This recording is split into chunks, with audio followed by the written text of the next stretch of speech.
Shalom dan selamat pagi, saudara dan saudari sekalian di dalam kasih Kristus. Kita mengucap syukur karena sekali lagi kita bersama-sama di dalam kebaktian online pada pagi ini. Pada minggu ini adalah Minggu Pentakosta, di mana peringatan kita tentang Yesus memberikan murid-muridnya Roh Kudus setelah dia naik ke surga. Itu saudara-saudari, kita mengingat kuasa Roh Kudus yang memimpin kita, yang membuat kita diajar di dalam kasih Kristus, mengenal akan kasih Kristus. Itu Pentakosta. Itu saudara-saudariku, mari kita membuka bersama-sama di dalam Yohanes pasal 16 ayat yang ke-13. Tetapi apabila ia datang, yaitu Roh kebenaran, ia akan memimpin kamu ke dalam keseluruh kebenaran. Sebab ia tidak akan berkata-kata dari dirinya sendiri, tapi segala sesuatu yang didengarnya, itulah yang akan dikatakannya, dan ia akan memberitakan kepadamu hal-hal yang akan datang. Mari kita berdoa. Bapa di surga, terima kasih Tuhan atas pagi ini. Terima kasih karena Engkau memimpin kami, menyertai kami, supaya kami dapat bersama-sama di dalam kebaktian online ini. Walaupun apapun halangan yang kami hadapi, namun Tuhan akan mempersatukan kami. Walaupun kami berada di tempat yang berbeza, tetapi Engkau satukan kami dalam kebaktian ini. Pimpin kami dengan kuasa Roh Kudus-Mu, seperti mana dalam Pentakosta kami dapat mengerti dan lebih berani untuk memberitakan firman-Mu. Malah juga Bapa kami dengan kuasa Roh Kudus-Mu, kami memahami akan firman-Mu yang ajaib dan besar. Terima kasih Tuhan, dan pujilah Engkau. Kami serahkan semua doa ini hanya dalam nama Yesus kami berdoa. Amin. Shalom saudara-saudariku dalam Kristus. Saat ini kita bersyukur karena kita dipertemukan kembali di dalam kebaktian online kita pada pagi hari ini. Dan saat ini mari kita semua berdiri. Kita mau menaikkan pujian kita. Kita mau katakan bahwa bila Allah ada di pihak kita, siapa yang mampu melawan kita. Amin. Haleluya. Allah kita dahsyat, Allah kita berkuasa.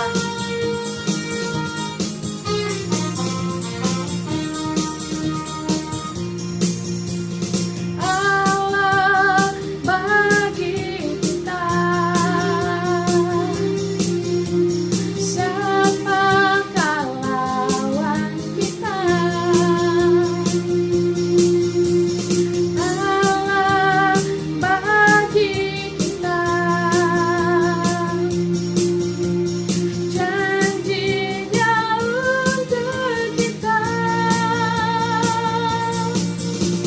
selalu melindungi, menyediakan, membebaskan, mengasihi dan membuat kita menang.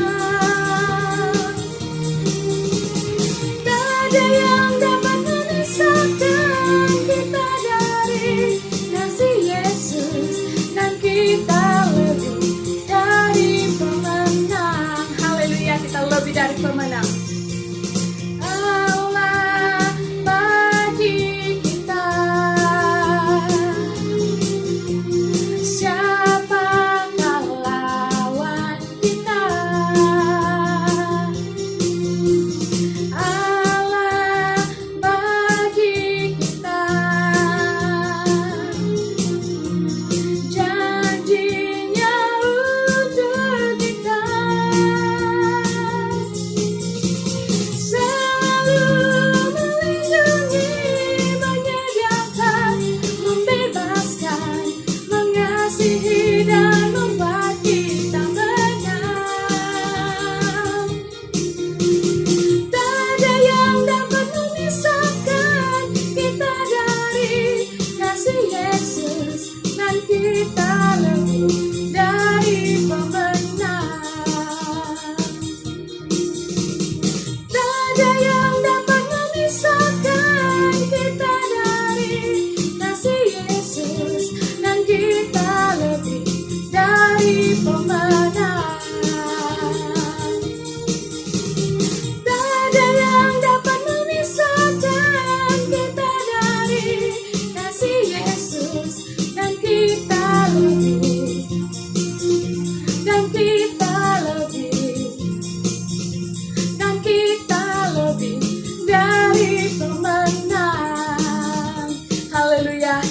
benar kita lebih dari pemenang, karena Allah ada di pihak kita yang memberi perlindungan, memberikan kebebasan dan kemenangan bagi kita. Amin. Haleluya. Pujian syukur bagi Tuhan kita. Haleluya. Haleluya.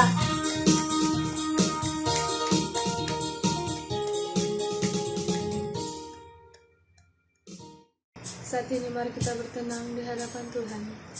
Kita mau katakan bahwa sungguh ajaib kuasa-Mu Tuhan.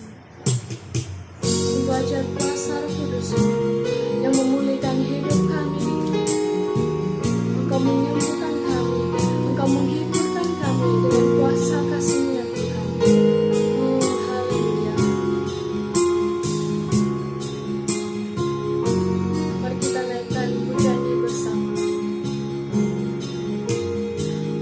Kudus, Kamu ubah seluruh hidup ini. Tiada lagi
Terima kasih Tuhan.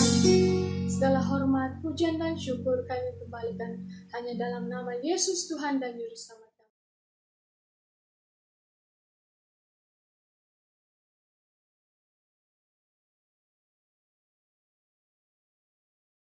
Ketika tiba hari Pentakosta, semua orang percaya berkumpul di satu tempat.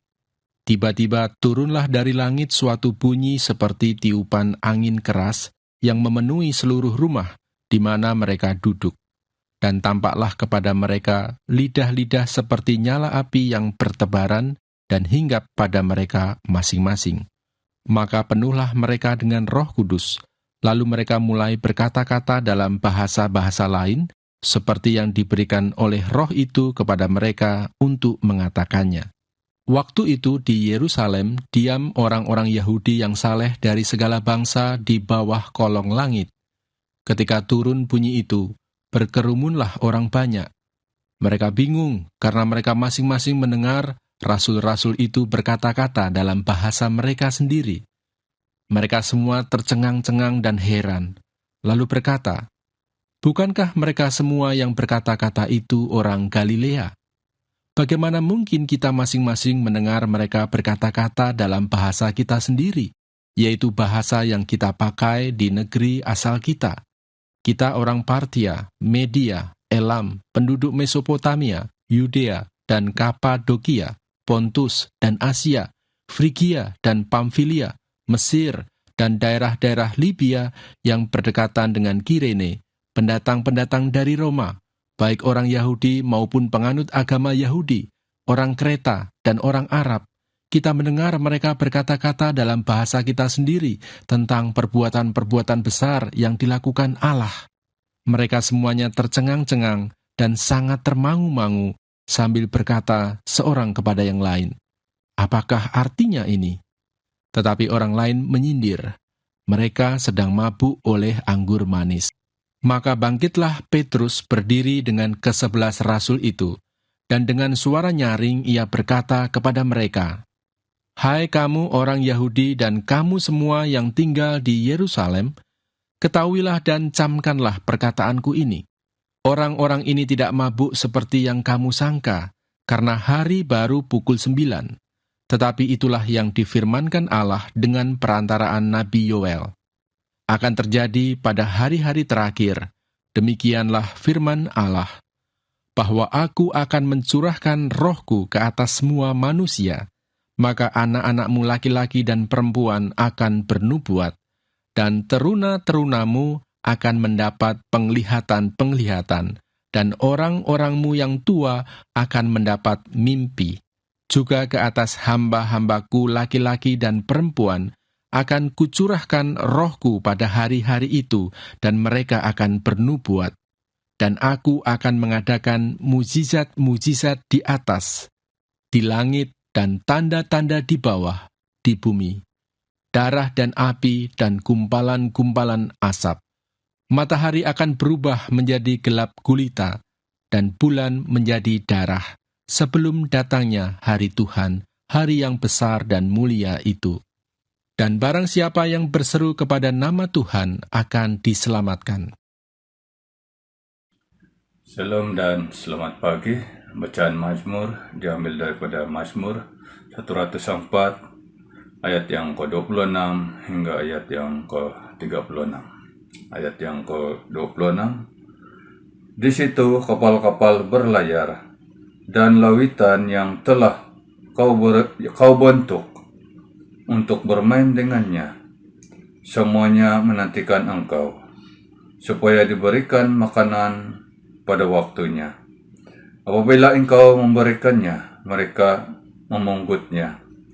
Apabila engkau membuka tanganmu, mereka kenyang oleh kebaikan. Apabila engkau menyembunyikan wajahmu, mereka terkejut.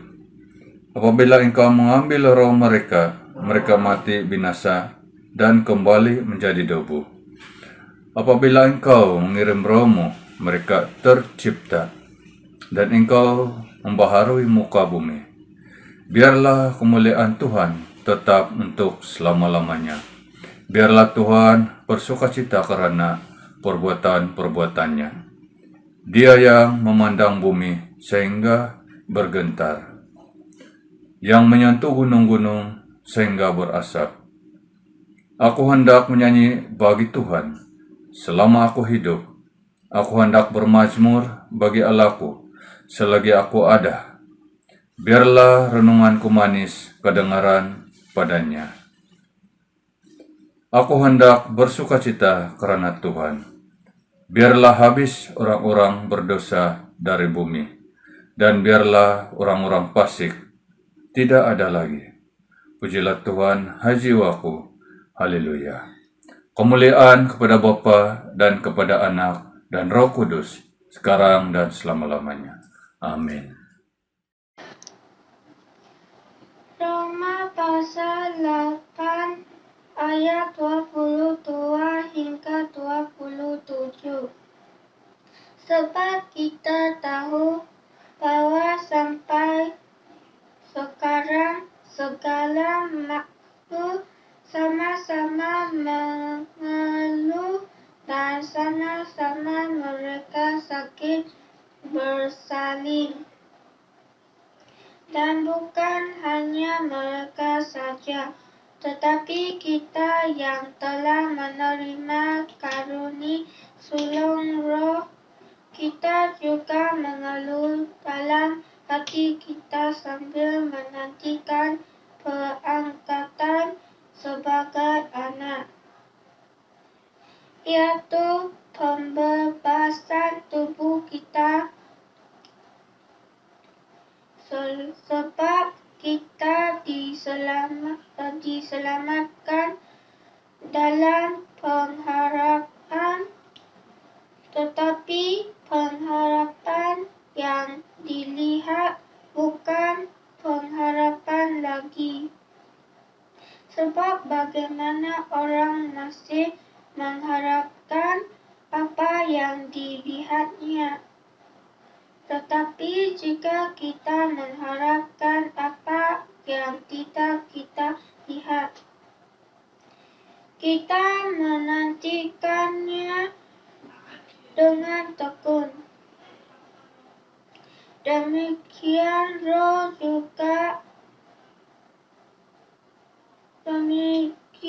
juga Roh membantu kita dalam kelemahan kita, sebab kita tidak tahu bagaimana sebenarnya harus berdoa, tetapi Roh sendiri berdoa untuk kita kepada Allah dengan keluhan-keluhan yang tidak terucapkan.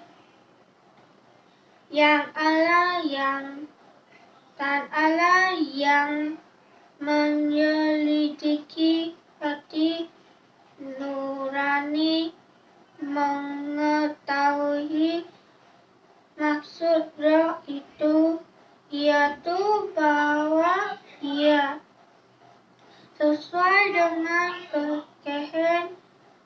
kehendak Allah berdoa untuk orang-orang kudus. Inilah firman Tuhan.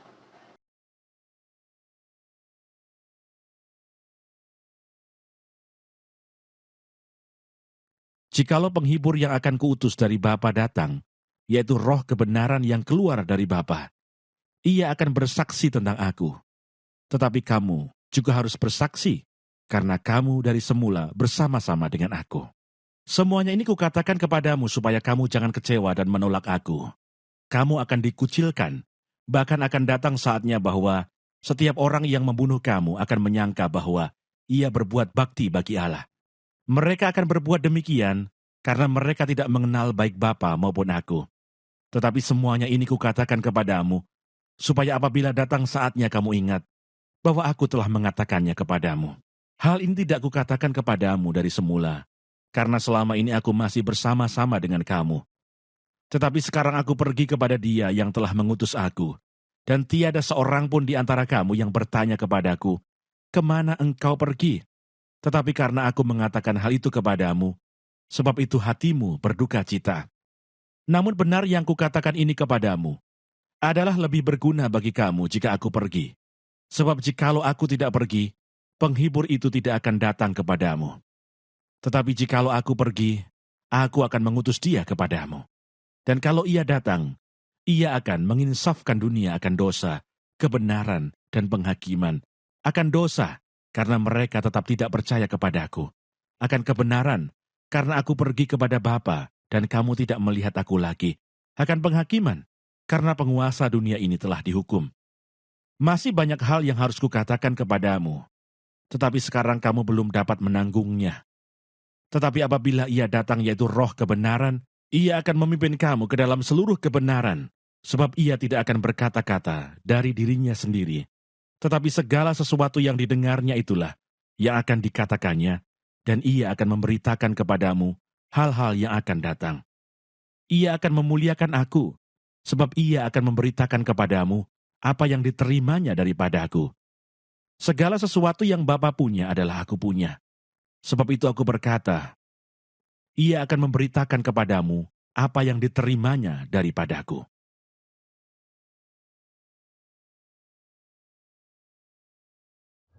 Salam jemaat yang dikasihi dalam Yesus Kristus.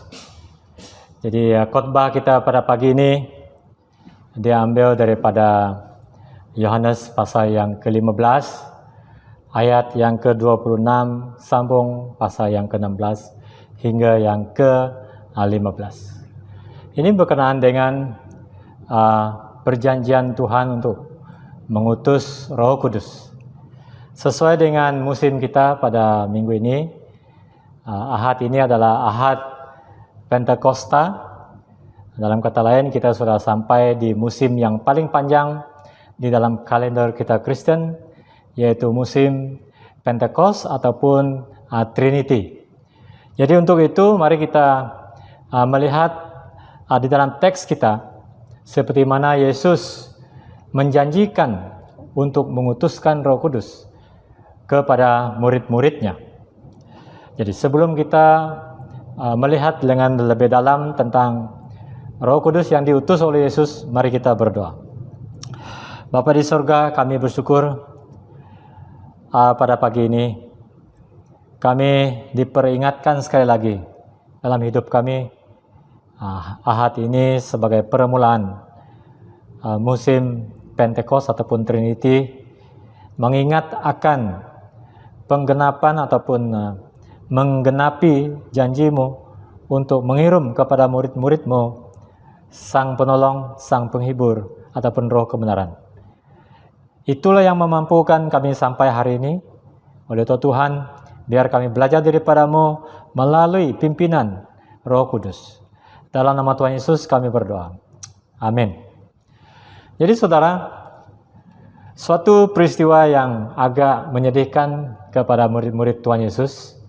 Kalau kita lihat jauh ke depan di dalam Injil Yohanes, mulai daripada pasal yang ke-14, di situ Yesus sudah mulai memberitahu murid-muridnya bahwa tidak lama lagi dia tidak akan bersama dengan mereka lagi.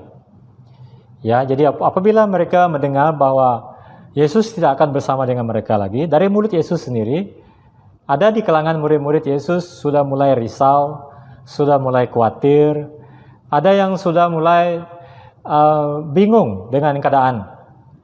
Jadi itu sebabnya kita lihat di dalam 4 pasal ini, 14, 15, dan ke-16, Yesus memperingati murid-muridnya bahwa dia pasti akan meninggalkan mereka.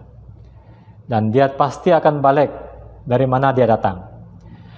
Jadi murid-muridnya bukan saja menjadi risau bahwa Yesus tidak akan bersama dengan mereka lagi, tetapi justru itu membawa murid-murid itu akan lebih tidak pasti akan masa depan mereka. Sekiranya Yesus kembali kepada Bapa di surga ataupun meninggalkan mereka.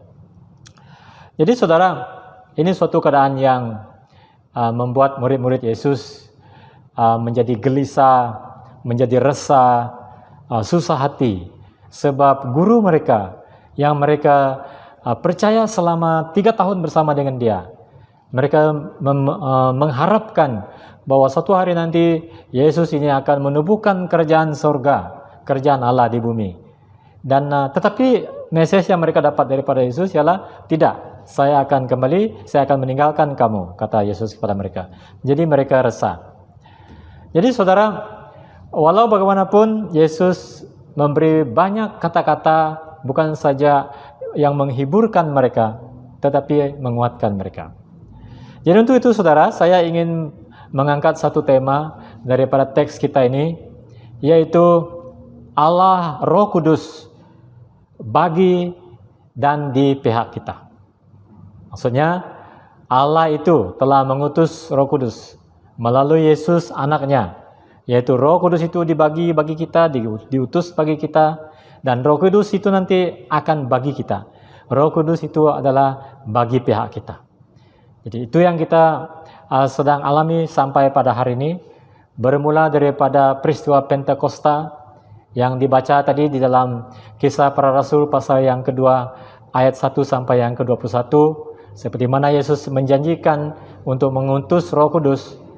Jadi penggenapan apa yang Yesus janjikan itu digenap pada peristiwa yang berlaku dicatat oleh Lukas di dalam Kisah Para Rasul pasal 2 ayat 1 sampai yang ke-21. Jadi sejak daripada peristiwa Pentakosta itu, seperti yang kita ingati pada hari ini, yaitu Ahad ini, yaitu hari Pentakosta, mulailah era zaman gereja sampai hari ini. Saya ingat sekali lagi, kita ulang sekali lagi, sejak peristiwa Pentakosta di dalam Kisah Para Rasul pasal 2 ayat 1 sampai ke 21, mulailah era gereja ataupun era Allah Roh Kudus di dalam gerejanya. Jadi Allah Roh bagi kita dan di pihak kita. Nah, bukan saja Yesus memberitahu murid-muridnya bahwa dia akan meninggalkan mereka, tetapi satu lagi message yang Yesus tambah daripada hanya meninggalkan mereka, Yesus memberi mereka lagi satu tamparan yang hebat yang membuat mereka semakin gelisah. Seperti yang kita bacakan bahwa dunia akan membenci mereka. Dunia akan membenci murid-muridnya, pengikut-pengikutnya, seperti yang dicatat di dalam pasal yang ke-15 ayat yang ke-18 sampai yang ke-19. Juga Yesus mengulangnya dalam pasal yang ke-16 ayat 1 dan ke-3. Mari kita lihat seperti mana Yesus katakan di dalam pasal yang ke-15 ayat 18 sampai yang ke-19. Yesus berkata, "Jikalau dunia membenci kamu, ingatlah bahwa ia telah lebih dahulu membenci aku daripada kamu. Sekiranya kamu dari dunia, tentulah dunia mengasihi kamu sebagai miliknya. Tetapi karena kamu bukan dari dunia, melainkan aku telah memilih kamu dari dunia, sebab itulah dunia membenci kamu." Nah, Yesus mengulangkan itu lagi dalam pasal yang ke-16 ayat 1 dan 3. Yesus berkata, "Semuanya ini kukatakan kepadamu, supaya kamu jangan kecewa dan menolak aku. Kamu akan dikucilkan, bahkan akan datang saatnya bahwa setiap orang yang membunuh kamu akan menyangka bahwa ia berbuat bakti bagi Allah. Mereka akan berbuat demikian karena mereka tidak mengenal baik Bapa maupun aku." Jadi saudara yang saya kasih dalam Yesus Kristus, lihat daripada konteks ini. Murid-murid Yesus bukan saja mendengar bahwa Yesus akan meninggalkan mereka, tetapi yang mengejutkan mereka lagi, yang membuat mereka lebih gelisah lagi, bahwa Yesus berkata bahwa dunia akan membenci kamu. Kalau kita perhatikan dari ayat-ayat yang kita baca tadi, daripada mulut Yesus Kristus, dia berkata kepada mereka, dunia akan membenci kamu. Tetapi karena, bukan apa, karena mereka terlebih dahulu membenci saya. Mereka membenci kamu karena kamu bukan daripada dunia. Sebab dunia tidak mengenal aku, baik pun Bapa. Itu kata Yesus kepada murid-muridnya. Oke, dunia membenci orang-orang percaya karena kebencian terhadap Kristus. Seperti yang kita baca dalam pasal 15 ayat 18-19 tadi. Jadi saudara, kita dapat melihat ini sampai ke hari ini, sejak daripada hari Pentakosta. Dunia membenci orang-orang percaya. Dunia membenci orang-orang Kristen. Kita lihat para rasul sejak hari Pentakosta, orang masyarakat di sekeliling mereka, terutamanya pemimpin-pemimpin agama orang Yahudi, membenci mereka. Ya, sampai pada hari ini dunia membenci kita. Bukan karena apa? Karena mereka membenci Kristus. Itu dia, saudara. Ya, mereka membenci kita karena Kristus. Bukan saja mereka membenci kita, orang-orang percaya, tetapi dunia akan sampai ke level untuk membunuh kita. Ya, orang-orang percaya akan dikucilkan. Itu dalam bahasa Indonesia. Dalam bahasa Malaysia dikatakan orang-orang percaya, yaitu kita, akan dilarang masuk ke dalam rumah ibadat dan juga akan dibunuh. Jadi saudara, kita ini tidak asing bagi kita pada hari ini. Ya, mereka akan membenci kita. Kebencian mereka itu akan ditranslate ataupun ditingkatkan lagi kebencian mereka dengan yang lebih ekstrim. Ya, mereka akan mengucilkan kita. Mereka akan menolak kita ke sudut-sudut yang kecil sehingga kita tak dapat bergerak lagi. Seperti melarang kita masuk ke rumah ibadat dan dibunuh. Ya, kita tidak asing dengan ini. Bukan saja kita dilarang untuk masuk rumah ibadat, tapi banyak larangan-larangan yang dibuat oleh dunia terhadap kita orang-orang percaya. Tetapi ingat saudara, kata Yesus tadi, mereka mengucilkan kamu, mereka melarang kamu masuk rumah ibadat, mereka membunuh kamu, mereka membenci kamu, bukan karena apa? Karena mereka benci kepada saya.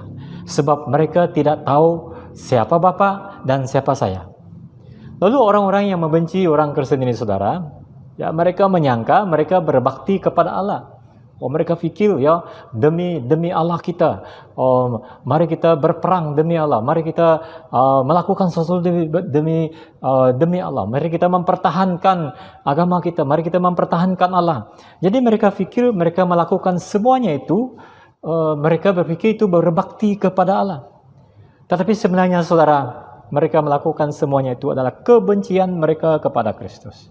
Sebab apa? Mereka tidak mengenal Bapa. Ya, mereka tidak mengenal Yesus. Ya, itu sebabnya banyak orang dunia pada hari ini, apabila orang Kristen katakan, ya Bapa di surga, Yesus dan dengan Bapaknya. Jadi mereka bingung, saudara. Mereka tak paham apa terma-terma, istilah-istilah yang kita pakai.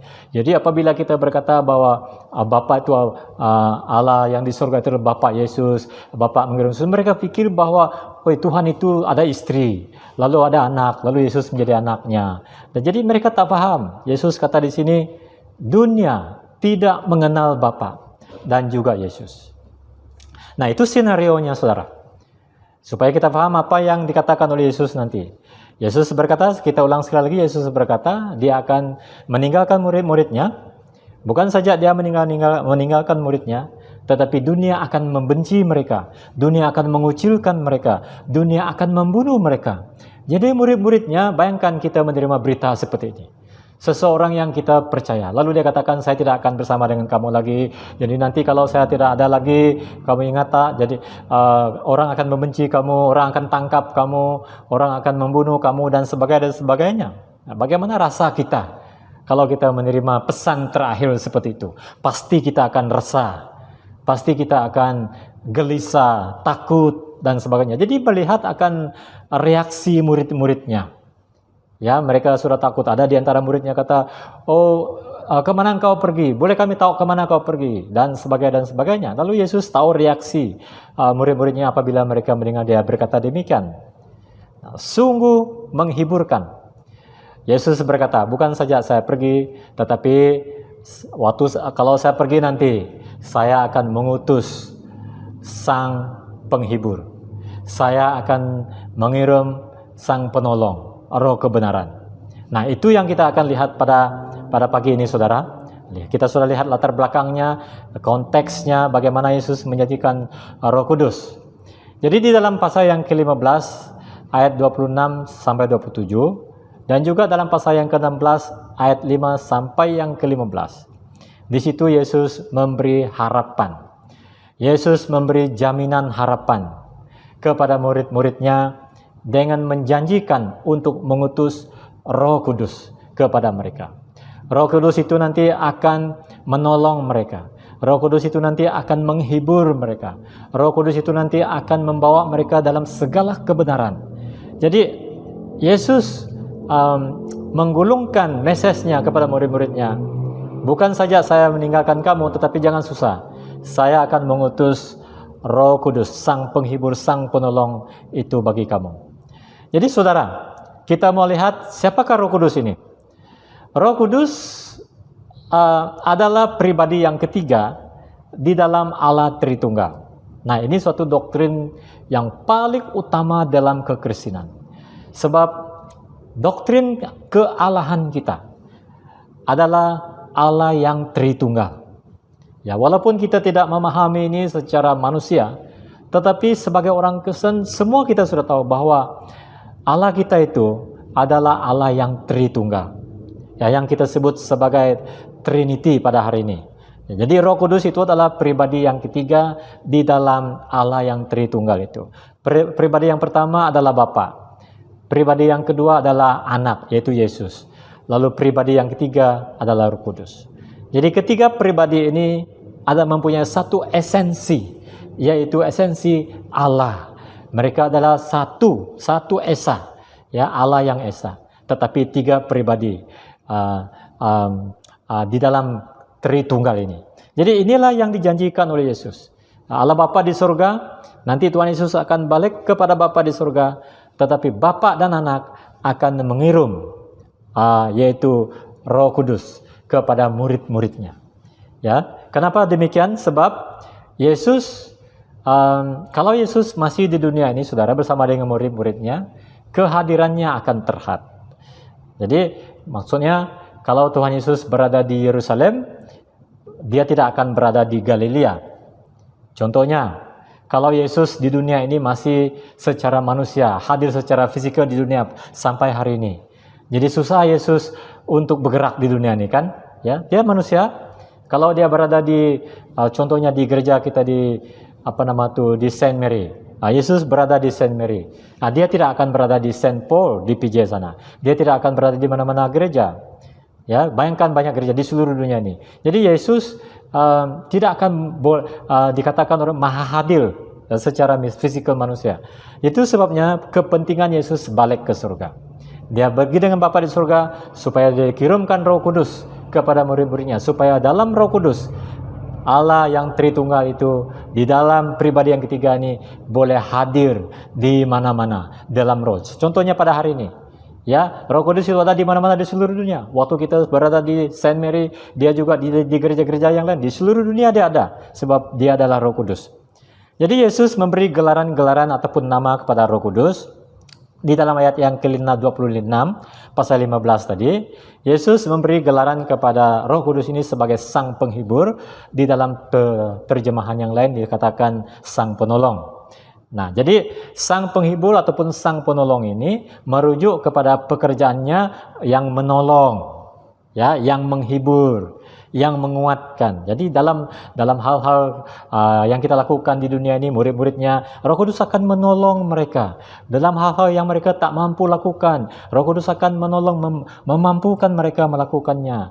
Jadi saat muridnya akan melalui kesusahan dan penderitaan, ya, Roh Kudus itu akan menghibur mereka.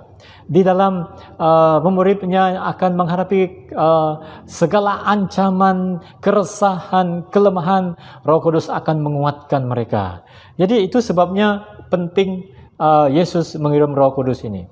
Dia akan menolong murid-muridnya, menolong, menghibur mereka, dan menguatkan mereka.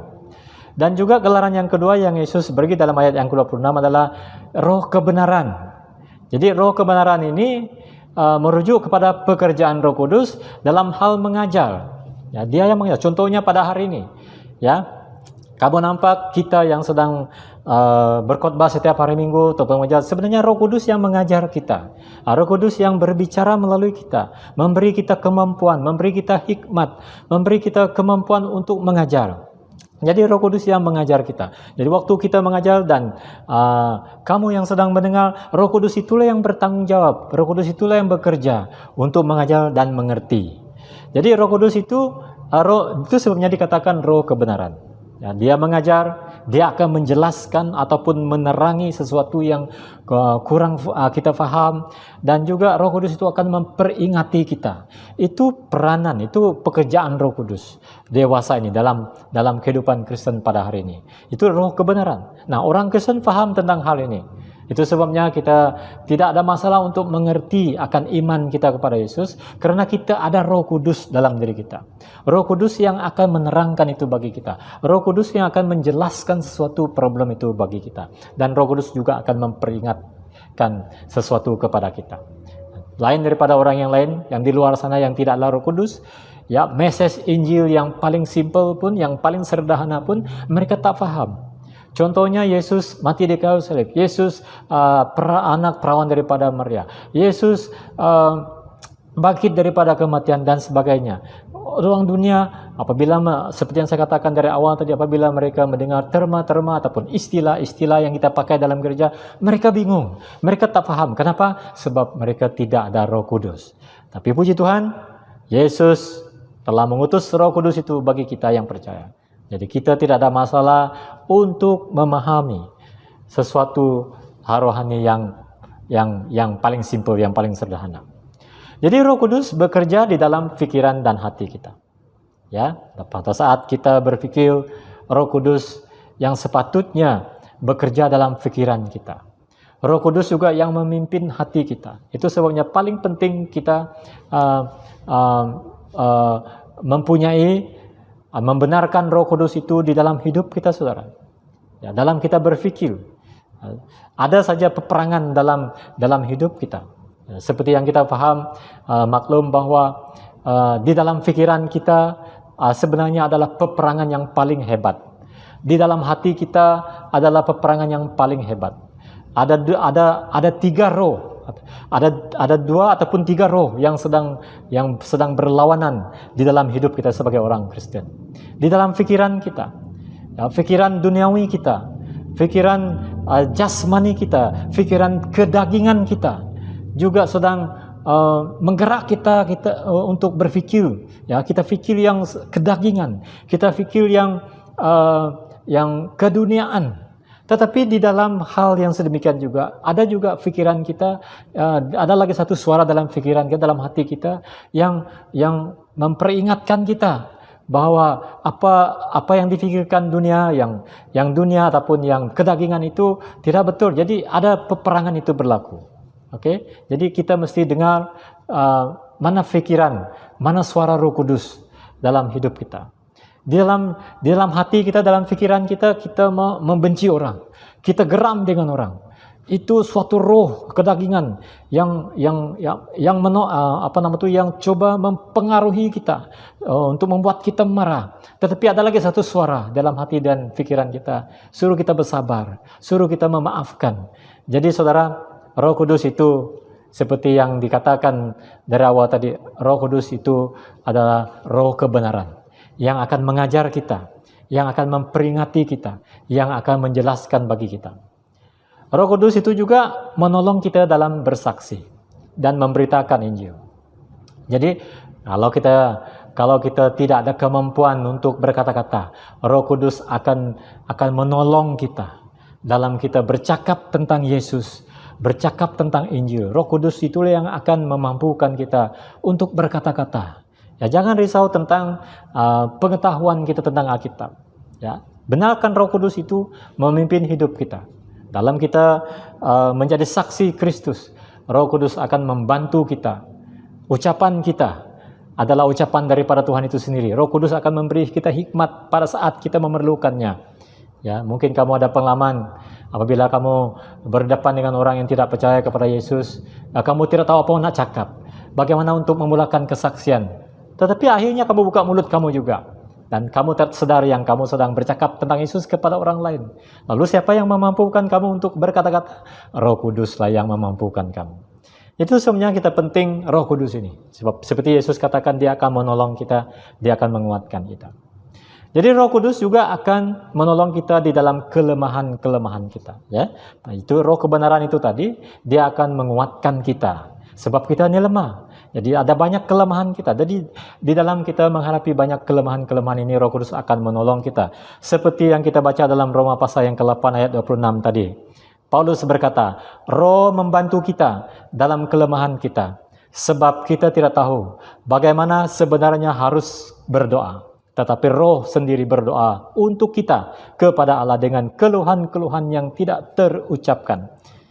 Saudara, semua kita mempunyai pengalaman yang seperti ini. Kita lemah. Ada waktu-waktunya kita datang kepada Tuhan. Terlalu besar rasa beban yang kita pikul datang kepada Tuhan. Ada sesuatu yang kita sedang hadapi sehingga susah membuka mulut kita untuk menyusun satu kata-kata kepada Tuhan. Waktu kita datang kepada beban itu terlalu berat.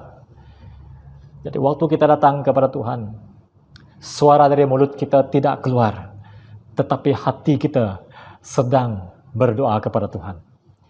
Siapa yang memampukan kita? Roh akan membantu kita dalam kita berdoa kepada Tuhan. Kita sangat puji Tuhan, karena apabila roh itu ada dalam diri kita, roh itu akan membantu kita di dalam kelemahan-kelemahan seperti itu. Sehingga roh itu akan mengucapkan kata-kata keluhan kita itu kepada Bapa di surga. Dan Bapa akan mendengar kita. Jadi saudara, tidak semestinya kita akan berteriak, mengucapkan kata-kata. Ada waktu-waktunya, waktu kita datang kepada Tuhan, kita tak mampu untuk mengucapkan satu kata-kata. Kita hanya datang dalam tangisan keluhan hati kita kepada Tuhan. Jadi saudara, Roh Kudus menolong kita dalam kelemahan-kelemahan kita. Roh Kudus juga memberi kita kekuatan untuk bertahan, mengharungi segala kebencian dan kejahatan yang tidak masuk akal di dunia ini, dan permusuhan yang begitu banyak terhadap Kristus dan pengikut-pengikutnya. Saudara, ini kita tak boleh lari daripada realiti dunia pada hari ini. Seperti yang Yesus katakan kepada murid-muridnya, dunia akan membenci kamu. Karena apa? Karena mereka membenci saya sebenarnya. Jadi pengikut-pengikut Kristus akan dibenci karena mereka percaya kepada Kristus. Jadi dalam kita mengharungi kebencian dunia yang seperti ini, ya, Tuhan akan memberi kita kekuatan. Roh Kudus itu akan menolong kita, memberi kita kekuatan dan bertahan mengharungi segala kebencian dan kejahatan yang dunia lemparkan kepada kita. Kita tak perlu pergi jauh, saudara. Dunia membenci kita. Dunia mempunyai niat yang jahat terhadap kita orang Kristen. Dunia memusuhi kita. Kita tak memusuhi orang lain pun, tapi mereka benci dengan kita. Walaupun kita bergerak sedikit, memang ada kebencian dunia kepada kita. Kebencian mereka itu tidak masuk akal sebenarnya. Tetapi sebenarnya dalam kita mengharungi kebencian dan kejahatan permusuhan dunia ini, Roh Kudus memberi kita kekuatan bertahan mengharunginya. Saya rasa semua kita melalui itu. Kita dapat bertahan. Kita senyum saja. Orang membenci kita, orang coba melakukan sesuatu kejahatan bagi kita, orang mengucapkan kata-kata yang jahat kepada kita, kepada Tuhan kita. Kita mampu mengharunginya, ya. Kita baca saja dalam kita dengar dalam TV, kita baca surat kabar, kita baca dalam internet. Wah, kebencian terhadap orang Kristen luar biasa. Tetapi kenapa orang Kristen dapat menerima segala kebencian itu? Karena kita ada Roh Kudus. Puji Tuhan, ya, kita ada Roh Kudus. Ya, dunia membenci kita sampai ke tahap itu. Poin kita yang kedua. Kita sudah melihat gelaran Roh Kudus. Yang kedua adalah Roh Kudus menginsafkan dunia. Dalam pasal yang ke-16 ayat 8 sampai 11. Jadi pekerjaan menginsaf ini kepada 3 bahagian. Jadi Roh Kudus ini akan menginsaf dunia tentang dosa. Kenapa? Sebab dunia tidak percaya kepada Tuhan Yesus. Ini suatu dosa yang besar. Tidak percaya kepada Yesus itu satu dosa. Jadi bayangkan dunia yang menolak Yesus, yang tidak percaya kepada Yesus, yang menghina Yesus, itu dosa grade pertama. Itu dosa yang nomor 1. Jadi untuk itu Roh Kudus itu akan dikirimkan ke dunia ini untuk menginsaf dunia tentang dosa tidak percaya ini. Roh Kudus itu akan memberitahu bahwa dosa-dosa dunia itu. Lalu Roh Kudus itu akan bekerja untuk membawa orang bertobat. Kedua, Roh Kudus menginsaf dunia tentang kebenaran. Kebenaran tentang siapa? Menyatakan kebenaran tentang Allah kepada orang-orang percaya, kepada Kristus. Jadi puji Tuhan, kita telah diberitahu, kita telah diterang oleh Roh Kudus tentang siapa Allah kita. Kita tidak ada masalah untuk mengenal Allah kita. Ya, walaupun orang lain coba mengelirukan kita tentang Allah kita, tapi kita tidak akan goyah, saudara. Sebab kita tahu siapa Allah kita sebenarnya. Seperti yang saya kata dari awal tadi, Allah kita adalah Allah yang Tritunggal, Allah yang Esa, tetapi 3 pribadi, mempunyai misi tertentu. Jadi kita tidak boleh keliru dengan itu. Sebab Roh Kudus itulah yang membantu kita memahami tentang esensi Tritunggal Allah kita ini, saudara. Jadi kalau orang dunia datang, itulah serangan dunia kepada kita kan. Mereka selalu mengatakan, Allah kamu tuh 3 kan. Ya, mana mungkin 3? Ya 3, bukan 3 Allah, tapi 3 pribadi dalam Allah Tritunggal. Dan Roh Kudus juga akan menginsapkan dunia tentang penghakiman. Ya, sebenarnya Yesus itu telah menghukum dunia ini sebenarnya. Apabila Yesus mati di kayu salib dan bangkit daripada kematian, itu adalah suatu petanda bahwa Yesus sebenarnya telah mendemonstrasikan penghakimannya ke atas dunia ini, kepada setan. Ya, dunia sudah dihukum. Kenapa? Sebab kematian Kristus itu telah menjadi bukti yang paling ulung, kebenaran tentang Kristus itu yang akan menghukum dunia ini, saudara. Jadi untuk itu, saudara, kita bersyukur karena Roh Kudus telah diutus oleh Tuhan Yesus kepada kita untuk menyedarakan 3 perkara ini. Kita telah diinsaf tentang dosa kita telah bertobat. Telah juga kita diinsaf tentang kebenaran, kita sekarang mengenal Tuhan kita dengan pasti. Dan Roh Kudus juga menginsafkan kita tentang penghakiman. Dunia telah dihukum, tetapi kita yang percaya tidak akan dihukum. Lalu poin kita yang ketiga, yang terakhir, yaitu Roh Kudus membimbing orang percaya ke dalam seluruh kebenaran. Itu dalam pasal yang ke-16 ayat ke-13 sampai yang ke-15. Jadi Roh Kudus akan membimbing kita kepada seluruh kebenaran. Ya, tidak ada yang tersembunyi bagi kita pada hari ini, saudara. Kita sudah tahu kebenaran yang pasti di dalam Yesus Kristus. Kita tahu siapa Yesus. Ya. Jangan mudah dikeliru. Pastikan kita tahu siapa Kristus. Bukan Kristus yang diucapkan oleh orang lain kepada kita. Kalau ada orang di luar sana datang beritahu kita tentang Yesus Kristus, itu Yesus yang lain. Yesus yang kita kenal adalah Yesus yang diceritakan di dalam 4 Injil dalam kitab. Ada orang di luar sana datang beritahu kita bahwa Yesus itu adalah dia beragama ini. Tidak pernah pun kita tahu Yesus itu beragama itu. Ada orang berkata kepada kita bahwa Yesus dan si E itu adalah sahabat. Dia sama-sama nabi. Tapi dalam Alkitab kita tak nampak pun Yesus itu berkawan dengan yang nama M itu. Jadi Yesus yang diceritakan kepada kita di luar sana adalah Kristus yang beza. Bukan Yesus yang seperti dalam Injil. Yesus yang kita kenal adalah dia lahir daripada perawan Maria. Dia mati di kayu salib. Pada hari ketiga dia bangkit semula. Dan dia akan datang kepada itu Kristus yang kita kenal. Kristus yang mati di kayu salib dan bangkit semula. Bukan Yesus yang pengsan seperti yang orang katakan. Bukan Yesus yang melarikan diri dan sebagainya. Jadi Roh Kudus itu akan membimbing kita kepada kebenaran. Seluruh kebenaran tentang Kristus. Roh Kudus akan menolong kita bersabar dalam mempraktik dan membeda di antara yang benar dan yang salah. Itu sebabnya saudara, kita dapat bersabar. Bukan saja kita dapat bersabar dalam sesuatu, tetapi kita mempraktik dan membedakan antara benar dan salah. Roh Kudus akan membimbing kita. Dia akan menolong kita. Dapat membedakan mana yang benar, mana yang salah. Ya, kita harus membenarkan Roh Kudus itu, memimpin kita, supaya kita dapat mempraktik dan membedakan di antara yang benar dan yang salah. Dan Roh Kudus juga memberitahu kita tentang masa depan.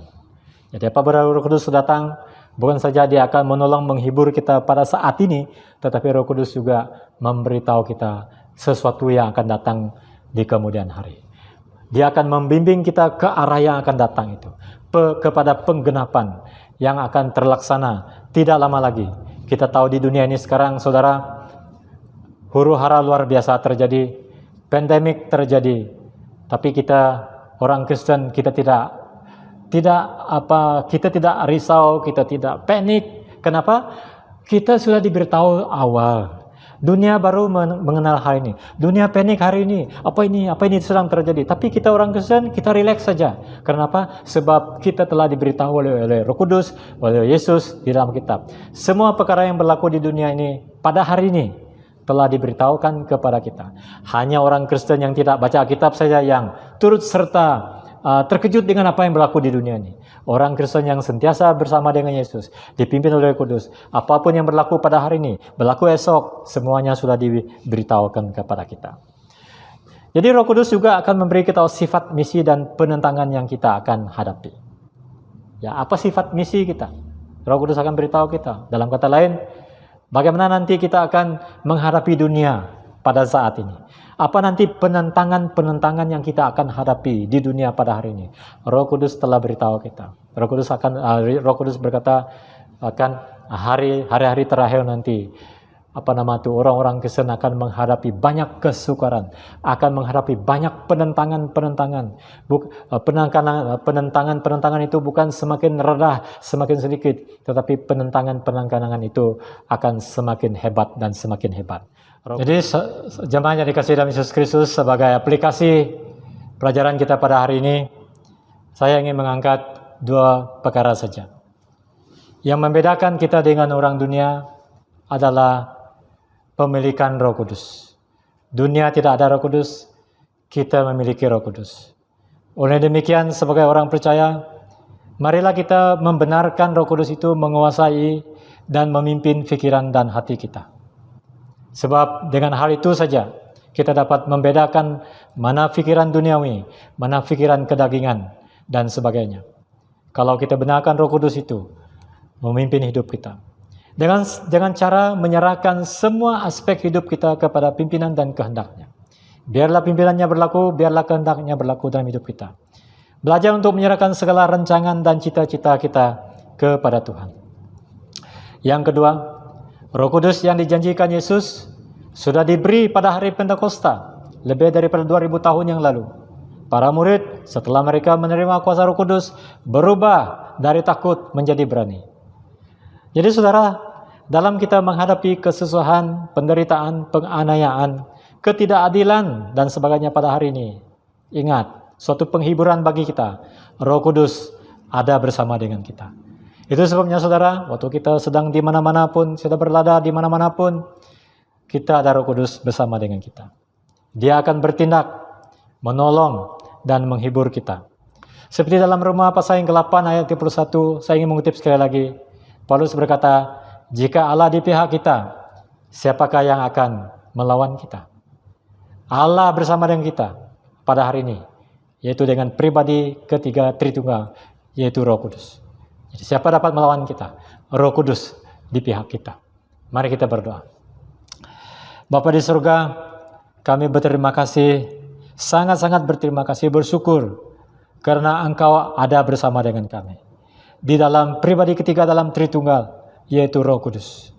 Terima kasih Bapa di surga, kami tidak akan takut, kami tidak akan gusar, sebab kami sudah memiliki Sang Penghibur, Sang Penolong, dan Roh kebenaran. Kami tidak akan susah lagi, kami tidak akan kalah lagi, sebab Allah di pihak kami dengan kehadiran Roh Kudus dalam hidup kami. Amin.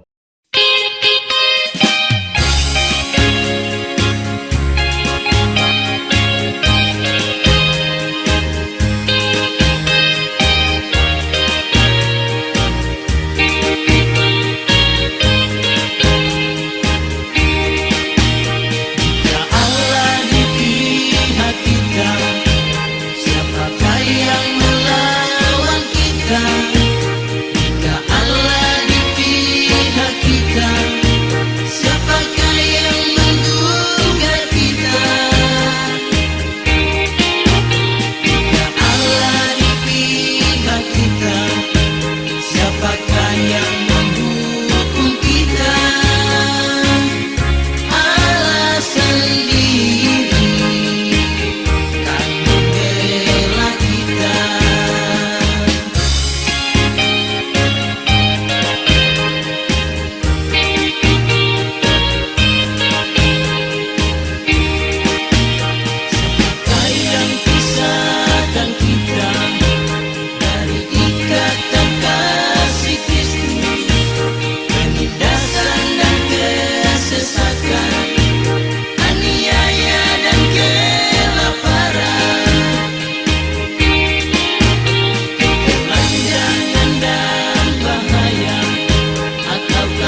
kuasa di surga dan di dunia.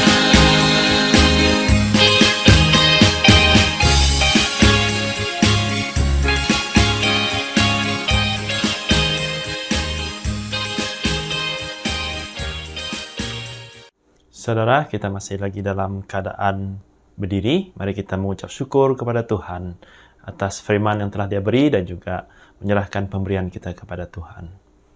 Bersama-sama. Tuhan, Engkau besar dan perkasa, mulia, indah, serta agung. Segala yang di langit dan di bumi ialah milik-Mu. Segala sesuatu adalah pemberian daripada-Mu. Kami ini hanya memulangkan kepada-Mu apa yang sememangnya milik-Mu. Amin. Pengakuan iman rasuli. Mari kita meneguhkan iman kita menurut pengakuan iman rasuli bersama-sama. Aku percaya kepada Yahweh, Bapa yang Maha Kudus, pencipta langit dan bumi, dan kepada Yesus Kristus, anaknya yang tunggal, Tuhan kita, yang dikandung daripada Roh Kudus, lahir dari anak darah Maria, yang menderita sengsara di bawah pemerintahan Pontius Pilatus, disalibkan, mati dan dikuburkan, turun ke dalam kerajaan maut. Pada hari yang ketiga, bangkit pula dari antara orang mati, naik ke surga, duduk di sebelah kanan Yahweh, Bapa yang Maha Kuasa. Dan dari sana Dia akan datang untuk menghakimi orang yang hidup dan yang mati. Aku percaya kepada Roh Kudus, gereja yang kudus dan am, persekutuan orang kudus, pengampunan dosa, kebangkitan orang mati, dan kehidupan yang kekal. Amin. Shalom. Masa ini adalah doa syafaat. Dimanapun kita berada pada waktu ini, mari kita sama-sama berdoa. Saya pimpin kita di dalam doa. Haleluya, haleluya. Bapa kami yang baik, Bapa Syurgawi, Bapa di dalam nama Tuhan Yesus Kristus. Terima kasih ya Tuhan. Kami bersyukur untuk segala kebaikan-Mu, pimpinan, penyertaan, serta pelindungan-Mu Tuhan kepada kami sampai hari ini. Saat ini ya Tuhan, kami bersyukur untuk waktu yang indah ini. Kami masih dapat mendengar firman-Mu.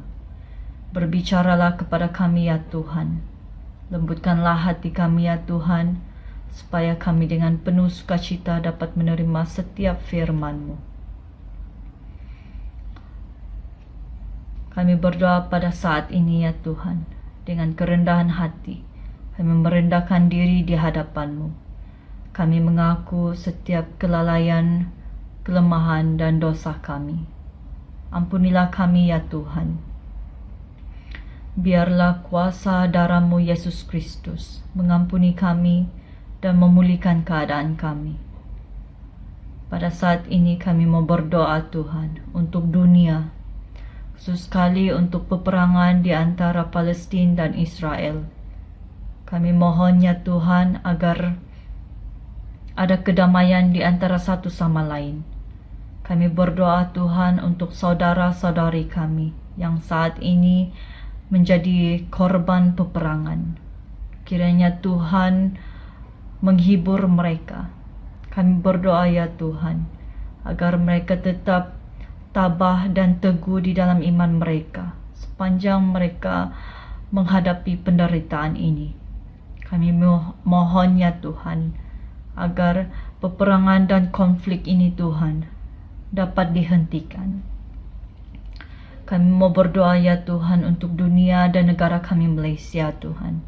Saat ini yang sedang dilanda pandemik, penyakit COVID-19.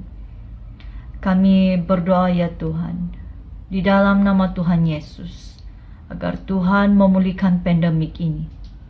Kami berdoa ya Tuhan untuk pemimpin-pemimpin kami, untuk menteri-menteri kami. Berikan mereka kekuatan dan kesehatan. Berikan mereka hikmat dan kebijaksanaan. Pimpinlah mereka ya Tuhan di dalam pekerjaan mereka Tuhan, seturut kehendak-Mu. Dan biarlah mereka dapat menjalankan tanggung jawab mereka dengan benar dan adil. Kami berdoa Tuhan untuk rakyat, untuk semua lapisan masyarakat Tuhan, agar mereka dapat mematuhi setiap SOP yang sudah disediakan.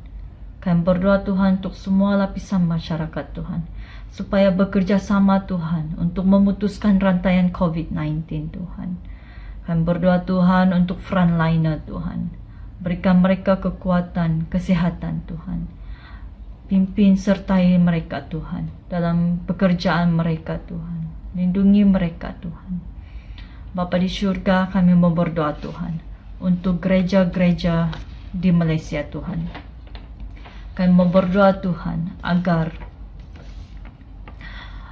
gereja Tuhan akan mengalami hadirat Allah yang mendalam Tuhan. Dengan cara kebaktian online pada hari Minggu sepanjang tempo PKP ini Tuhan. Kami mau berdoa Tuhan agar jemaat Tuhan, agar hamba-hambamu Tuhan tetap teguh di dalam iman Tuhan dan tetap bersandar sepenuhnya kepada Engkau Tuhan. Tuhan Yesus, kami mau berdoa Tuhan untuk pemimpin-pemimpin gereja Tuhan, untuk padri-padri kami, untuk lay pastor Tuhan, untuk lay leader kami Tuhan, untuk EJK gereja, untuk ahli kompel Tuhan dan keluarga mereka Tuhan. Berkatilah mereka ya Tuhan, berikanlah mereka kekuatan, kesehatan Tuhan, di dalam mereka melayani Engkau Tuhan. Berikan mereka hikmat dan kebijaksanaan Tuhan di dalam mereka melayani Engkau Tuhan. Kami berdoa ya Tuhan, untuk pelayanan bahasa Malaysia Tuhan di St. Mary. Berkatilah setiap pelayanan Tuhan, agar pelayanan ini Tuhan terus bertumbuh dan berbuah lebat Tuhan. Kami berdoa Tuhan untuk pelayanan online Tuhan, supaya berjalan dengan lancar Tuhan. Tuhan Yesus, kami berdoa Tuhan untuk keluarga-keluarga kami Tuhan, rakan-rakan kami Tuhan. Berkatilah dan lindungilah mereka semua ya Tuhan, dengan kasih dan kuasa-Mu ya Tuhan. Jauhkanlah daripada segala sakit penyakit dan bahaya Tuhan. Biarlah perlindungan oleh kuasa-Mu Tuhan nyata di dalam kehidupan mereka ya Tuhan. Tuhan Yesus, kami mau berdoa Tuhan untuk mereka yang sedang sakit pada saat ini, baik jasmani maupun rohani Tuhan. Jamalah mereka Tuhan dan sembuhkanlah mereka Tuhan dari segala penyakit saat ini ya Tuhan. Kami mau berdoa Tuhan untuk hari-hari yang akan kami lalui selepas ini Tuhan. Pimpin sertailah kami Tuhan.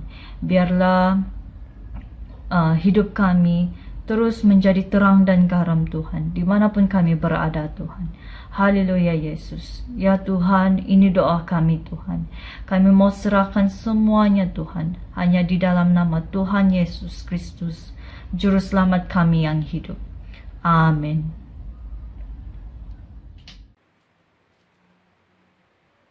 Hukum-hukum Tuhan. Dengarlah apa yang dikatakan oleh Tuhan kita Yesus Kristus.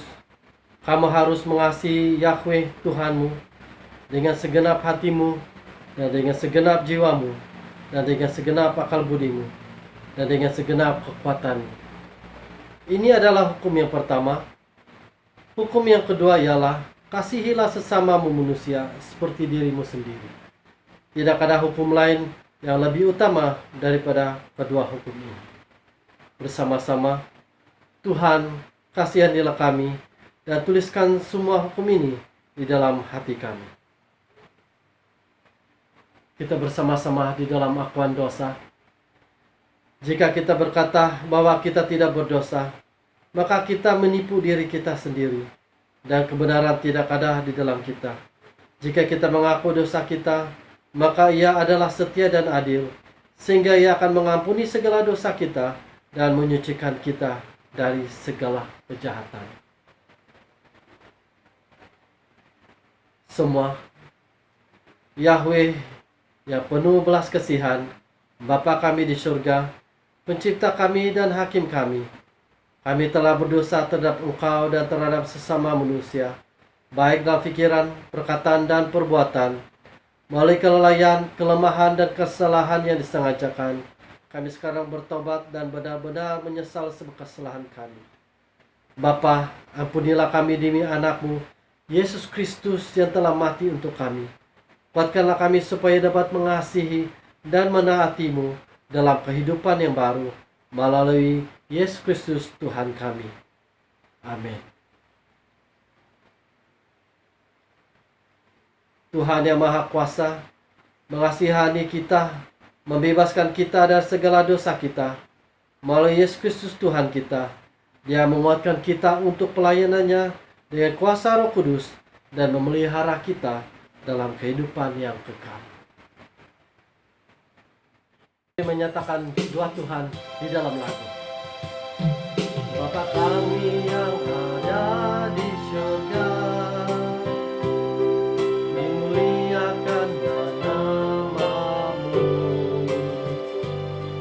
Datanglah kerajaanmu, jadilah kehendak-Mu di atas bumi seperti di dalam surga. Berilah kami rezeki pada hari ini, dan ampunilah kesalahan kami, seperti kami pun mengampuni yang bersalah pada kami. Dan janganlah masukkan kami ke dalam pencobaan, tetapi bebaskanlah kami dari yang jahat.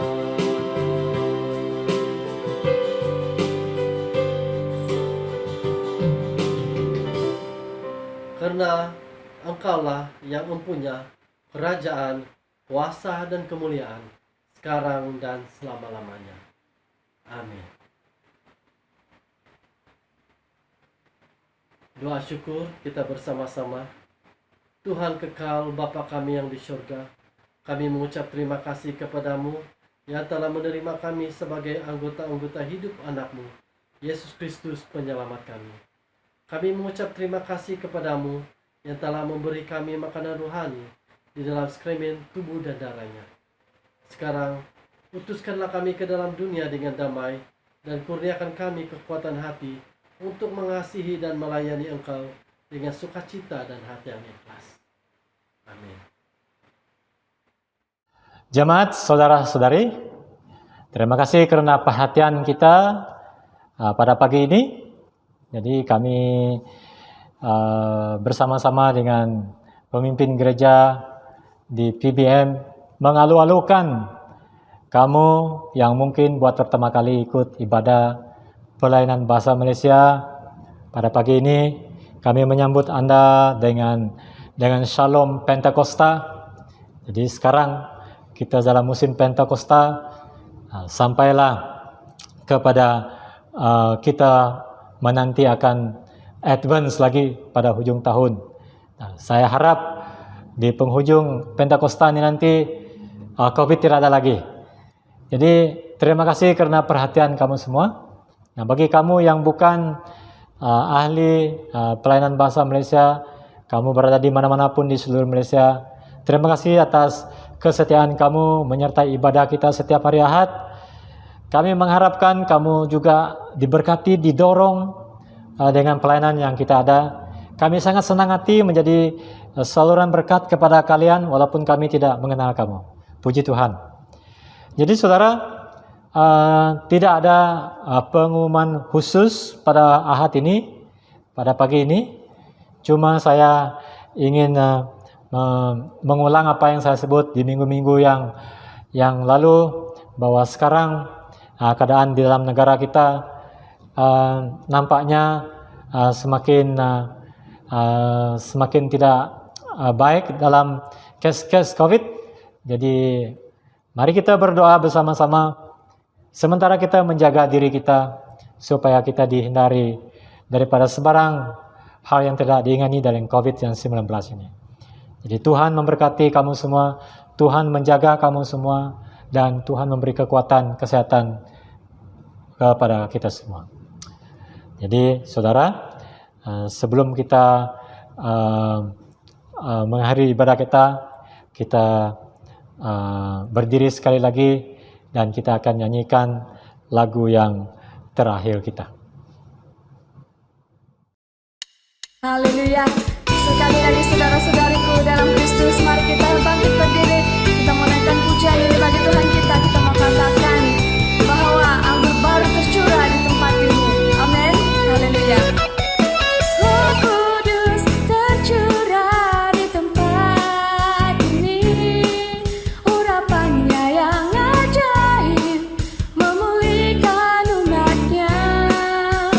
Roh Kudus tercurah bagi gerejanya, membangkitkan umat pilihannya.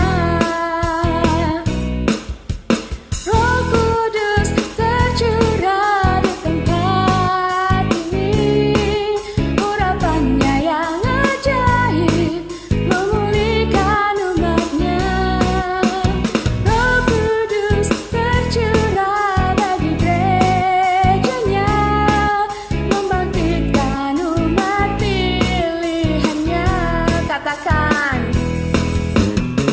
hari inilah harinya Tuhan, saat pembebasan tiba. Belenggu dosa telah dihilangkan.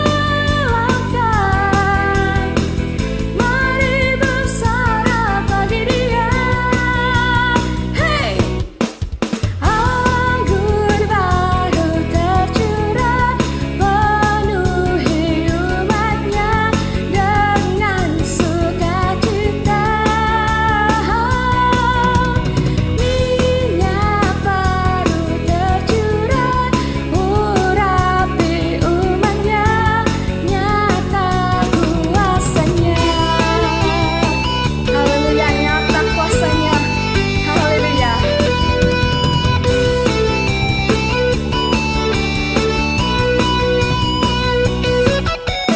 Roh Kudus tercurah di tempat ini. Urapannya yang ajaib memulihkan umatnya. Roh Kudus tercurah bagi gerejanya, membangkitkan umat pilihannya. Sekali lagi. Roh Kudus tercurah di tempat ini. Urapannya yang ajaib memulihkan umatnya.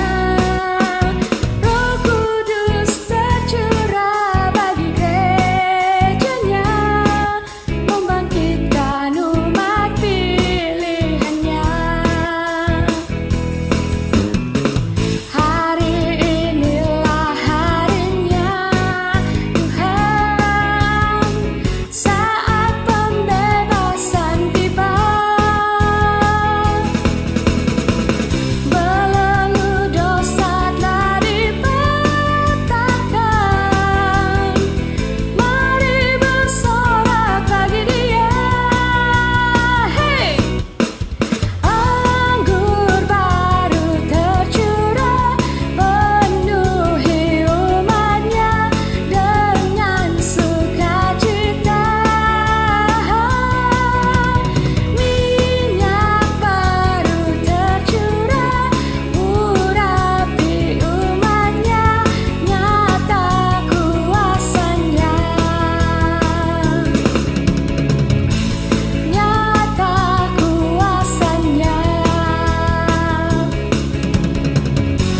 Nyata kuasanya.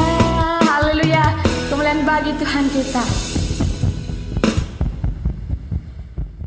Oke, shalom sekali lagi.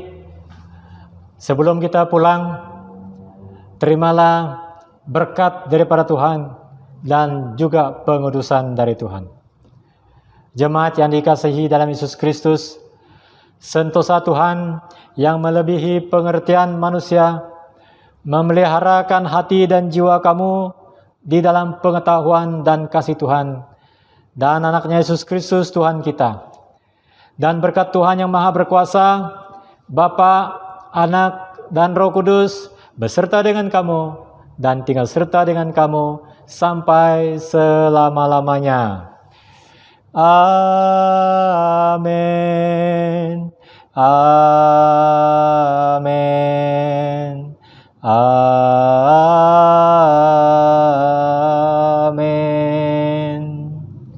Jemaat, pergilah dengan damai sejahtera dan layanilah Tuhan sama-sama dalam nama Kristus.